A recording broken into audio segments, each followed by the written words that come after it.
यो मुक्तिको सन्देश तपाईहरुको समक्षमा सित्तैमा हामी बाँड्न आएका छौं। पछाडि पस्देऊ न, बाइकले भयो के? प्रभु येशू मसीहले भन्नुभएको छ, बाटो सत्य बाबु र जीवन यहाँ अलि नजिक अलि मान्छे धेरै बस्नु पर्यो कि? मान्छे भएन हैन, अरूलाई भन्नु पर्यो कि?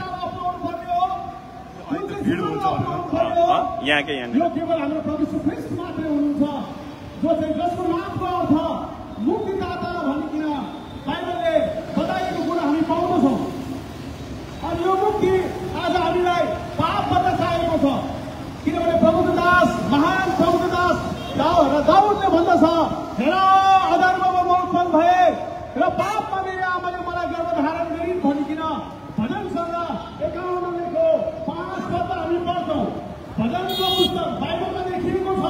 यो हाम्रो कुरा होइन, यो मेरो कुरा होइन, यो हामी जतिजना आएका छौँ यो हाम्रो लेखिएको आज कुनै कथाकारी होइन, तर बाइबल एउटा यथार्थ एउटा सत्य पुस्तक हो, एउटा मुक्तिको बाटो, जसले भन्दछ म अधर्ममा उत्पन्न भए र पापमा मेरो आमाले मलाई गर्भधारण गरिन्। पढ्नुहोस्।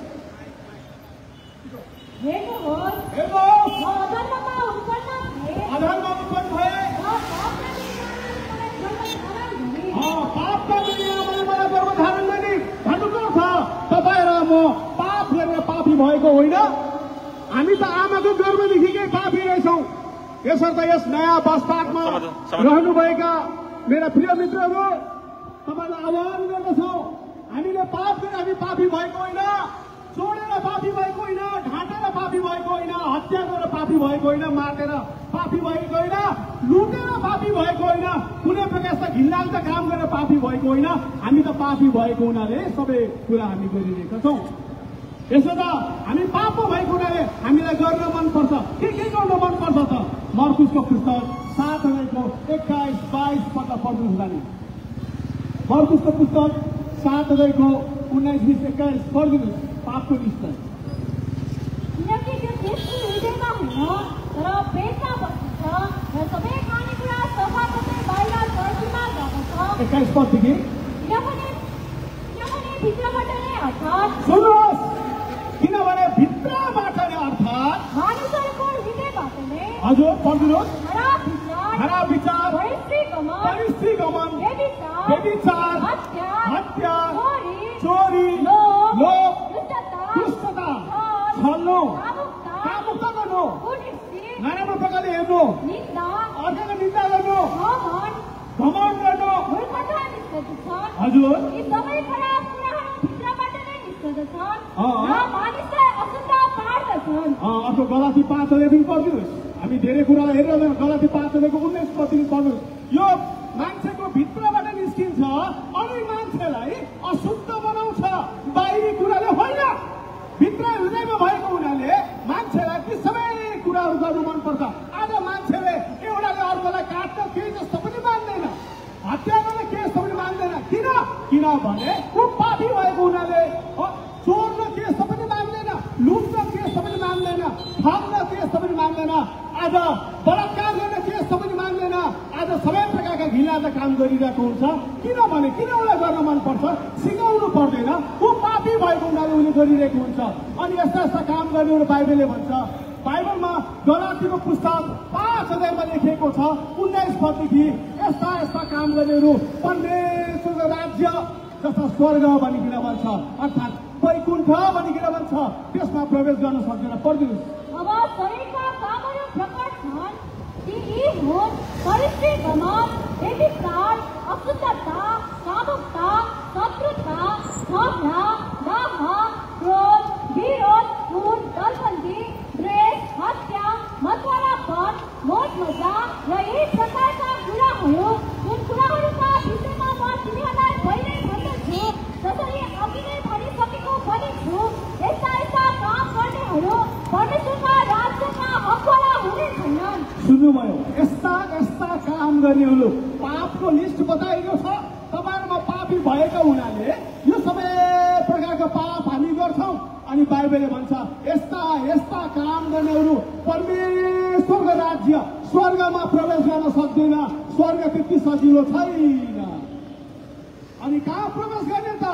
जानु त पर्यो मरेपछि। कहाँ जाने अर्को जोडी लिन्छ भन्छ कतिले। राम्रो काम गऱ्यो भने कुनै के बन्छ अरे, बन्दैन। बाइबलमा लेखेको छ एकचोटि मरण त्यसपछि इन्साफ बनेको छ। परमेश्वरको राज्यमा प्रवेश गर्नुपर्छ मरेपछि, तर परमेश्वरको राज्यमा प्रवेश गर्न सक्दैन। उसले अर्को जोडी पनि लिन सक्दैन। यदि प्रभु मसीहलाई पाएको छैन भने परमेश्वरको राज्य उसले पाउन सक्दैन। त कहाँ पस्छ त? कुन ठाउँ उसको लागि राखिएको छ? आज यस इटाभट्टी अर्थात् नयाँ बस पार्कमा भएका मेरा आदरणीय प्रिय मित्रहरूले कुरालाई बुझ्नुपर्ने हुन्छ। म मर्छु, मेरो मृत्यु हुन्छ। मृत्यु वृद्ध भएर हुँदैन, मृत्यु कुनै पनि घडीमा आउँछ। रोग आउनु पर्दैन, अचानक मरिरहेको हुन्छ, हिँड्दै गर्दा मरिरहेको हुन्छ। त मरेपछि कहाँ जाने त? बाइबलमा बताइएको छ। म प्रकाशित वाक्य 21 अध्यायको 8 वचन पढिदिनुहोस्। अनि सिंहासनमाथि बस्नुहुने भन्नुभयो, हेर म सबै कुराहरू नयाँ बनाउँछु। तर डराउनेहरू, विश्वास नगर्नेहरू, घिनलाग्दो जीवन व्यतीत गर्नेहरू, हत्या गर्नेहरू, व्यभिचारीहरू, सबै झुट बोल्नेहरूको भाग चाहिँ जो आगो र गन्धकले जलिरहेको भित्र हुनेछ। यो दोस्रो मृत्यु हो। एउटा मृत्यु शरीरमा हुन्छ, अर्को मरेपछिको दोस्रो मृत्यु जसलाई नरकसँग तुलना गरिएको छ। जसलाई नरकसँग तुलना गरिएको छ ऊ नरकमा पाउनुपर्छ। तर हाम्रो प्रभु यीशु ख्रीष्ट दयालु हुनुहुन्छ, प्रेमिलो हुनुहुन्छ, क्षमाशील हुनुहुन्छ, जसले हाम्रो निम्ति संसारमा आउनुभयो अनि मुक्तिदाता बनिने संसारमा आउनु भएको थियो। अनि उहाँ क्रुसमा बलिदान भइकन उहाँ मर्नुभयो। तर उहाँ परमेश्वर हुनुभएको हुनाले उहाँ मरेको हुनु भएन। मर्ने त मान्छे पो मर्छ। पापको ज्याला मृत्यु भनिकन बाइबलले 6 अध्यायको 23 पदमा चाहिँ पढ्दैनौ। तर प्रभु यीशु ख्रीष्ट स्वयं आफै परमेश्वर हुनुभएको हुनाले परमेश्वर कहिले पनि मर्दैन। मर्ने त तपाईँ र म मात्रै हो। हामी मान्छे हौ, हामी मर्छौँ। क्रिस्चियन पनि मर्छ, हिन्दू पनि मर्छ, मुस्लिम पनि मर्छ, बुद्धिस्ट पनि मर्छ, सिख पनि मर्छ, सबै धर्मका जातिहरू मर्छन्। तर मरेपछि कहाँ जाने? हामी त शरीरमा भएको हुनाले मर्नै पर्छ। तर मरेपछि कहाँ जाने? तर हामीलाई हाम्रो निम्ति यो बाटो राखिदिएको छ, एउटा उपाय राखिदिएको छ। कहीँ जानु परेन, कसैलाई बिन्ती बिछाउनु परेन, तपाईँमा भएका सुन चाँदी दिनु परेन, तपाईँमा भएका बहुमूल्य किम्ती कुराहरू तपाईँले दिनु पर्दैन। किनभने उहाँ आफै मुक्तिदाता हुनुहुन्छ, उहाँ आफै सृष्टिकर्ता हुनुहुन्छ। यहाँ प्रभु यीशु मसीहले राखिदिनु भएको छ आफ्नो रगत। त्यो रगत निर्दोष छ, त्यो रगत पवित्र छ, निष्कलङ्क छ। यसकारण बाइबलमा लेखेको छ पाप क्षमा कसरी हुन्छ त? हामी जन्मेकै पापी हौ। अब यो पापलाई कसरी मेटाउने त? अन्तिम एउटा पद पढ्छौँ, पहिलो यूहन्ना 1 अध्यायको 7 पदको तल्लो भागलाई पढिदिनुहोस्। यीशु ख्रीष्टको रगतले हामीलाई सब पापबाट शुद्ध पार्छ। यीशु ख्रीष्टको रगतले हामीलाई सबै पापबाट शुद्ध पार्छ। यसको मेरा प्रिय मित्रहरू, मेरा आदरणीय महानुभावहरू, यस इलाकामा, यस शहरमा, यस गाउँमा रहनुभएका मेरा प्रियजनहरूलाई आह्वान गर्दछौँ। प्रभु यीशु मसीहको शुभ सन्देशलाई स्वीकार गर्नका लागि तपाईँहरूलाई हामी बिन्ती बिछाउँछौँ। मुक्ति पाउनुहुन्छ तपाईँले, छ मुक्ति, पाप क्षमा पनि पाउनुहुन्छ। तर यीशु ख्रीष्टको रगतले मात्रै पाउनुहुन्छ। तपाईँ यताउति गएर पाउनुहुन्न। तपाईँले के भन्नुहोस्? तपाईँले केही भन्नु पर्दैन। साँचो हृदयले के भन्नुहोस्? हे प्रभु यीशु मसीह, म त जन्मेको पापी रहेछु, जसले गर्दा मलाई पापै मात्रै गर्नु मनपर्छ। हे प्रभु यीशु, तपाईँको रगतले मेरो पापको क्षमा हुन्छ, मलाई धोइदिनुहोस्। प्रभुजी, तपाईँको रगतले मलाई शुद्ध बनाइदिनुहोस्। तपाईँको साँचो हृदयले तोते बोलीमा जानी नजानी ढङ्ग नपुगेको भए तापनि तपाईँको साँचो हृदयलाई हाम्रो प्रभु यीशु मसीहले बुझिदिनुहुन्छ। जसरी आमाले जन्माएका सन्तानको तोते बोलीलाई बुझ्छ, त्यसरी हाम्रो प्रभु यीशु मसीहले बुझेर तपाईँको पापको क्षमा गर्नुहुन्छ। प्रभुले तपाईँलाई बुझ्नको लागि आशिष दिन्छ। धन्यवाद। अब हामी कुनै धर्म जातिमा भाषामा होइन रहेछ। आज हामी पापमा जन्मिरहेछौँ अनि त्यो पापदेखि छुटकारा पाउने एउटै प्रबन्ध गर्नुभएको एउटा मृत्यु हुने रहेछ। त्यसै कारणले गर्दा यस विषयमा सुन्नुभएको छ। अझै हामीसँग पुस्तक हाम्रा दाजुभाइ दिदीबहिनीले ल्याउनु भएको छ। अधिक जानकारीको लागि तपाईँले लिएर पढ्न बुझ्न। अनि हाम्रो ठेगाना आएको छ गोलपार्क वनघाट परमेश्वरको मण्डली देश सेवा पाठमा त्यहाँ तपाईँहरूले सम्पर्क गर्न सक्नुहुन्छ। अब हामी भोटको वचन रक्षाको लागि हाम्रो पुरानो प्रार्थनाहरूबाट आउनुभएको आदरणीय भाइ रामाज्यू आएर भोटको प्रार्थना गरिदिनुमा हामी अनुरोध गर्दछौँ।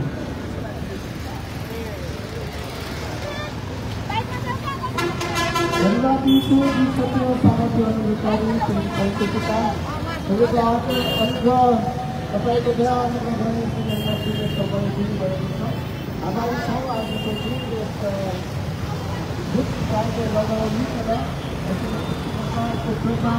दाजु दाजु दाजु दाजु एकदम एकदम यता तारतिर है एकदम बसपास एरिया क्षेत्रमा अब यसरी प्रचारिएको छन्। तपाईँका वचनहरू सामर्थ्यमा तपाईँले आफ्नो काम गर्नुहोस्। यो वचन रूपी बिउ साथीले फल फल्ने बिरुवा उम्रने फल फल्ने होइन ठिकै छ। पछि पछि राम्रो सुन्ने मैले भनिसकेको छु। अहिलेलाई कन्टिन्यू गर्ने यस्ता मरिरहेका आत्माहरू भोग्नु पर्दछ, तपाईँमा आउनुपर्छ निम्ति प्रार्थना गर्दछौँ।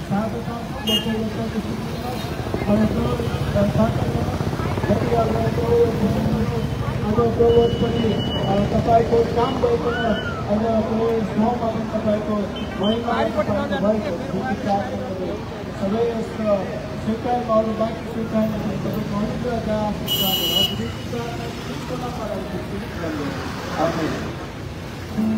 धन्यवाद। अब हाम्रो भोलिन्टियर भाइ बहिनीहरूले लाइनबद्ध रूपमा दुईजनाको दरले अब हामी यसरी यात्रा शोभायात्रा गर्दैछौँ।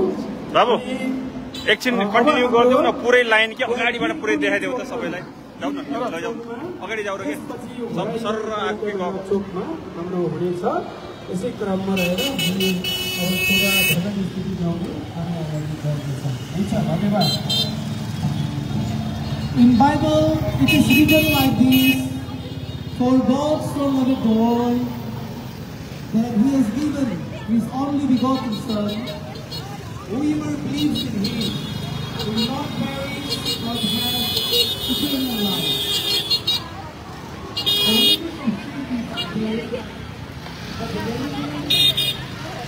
But the sin of mankind is here in the Jesus Christ. This is not written in the Bible. So this person is the second line again, right?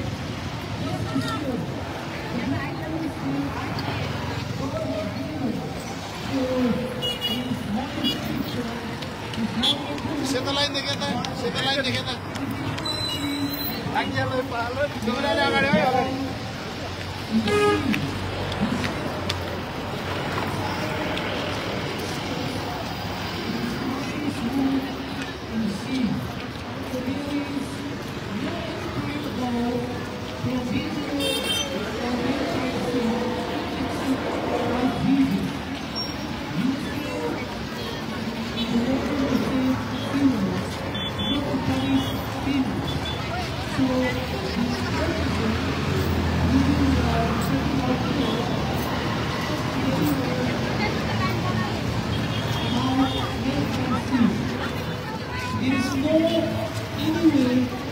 that man can get deliverance of their sin except Christ Jesus.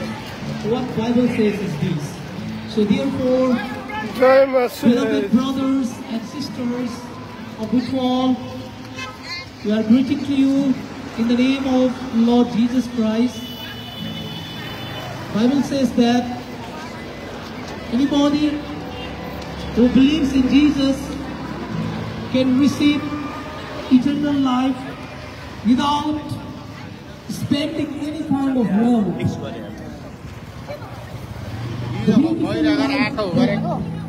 God has made the provision, is totally provided to every one of us freely. We don't need to go for pilgrimage, for purify our sins, going to many pilgrimage places. Just only believing in the word of God, we can get deliverance of the sin. So we believe that whoever hearing this word of God, one day or other day, surely you will think over it. There is no peace in the world. Bible wants to give. God wants to give peace which is eternal. Peace which is not we can receive from the world. But peace eternal, that is the provision of God. So we believe that listening these words of God, you will have think over it and decide what you want to choose. The life eternal or life which completes in the field. So one more time, it is written like that, for God so loved the world that He has given His only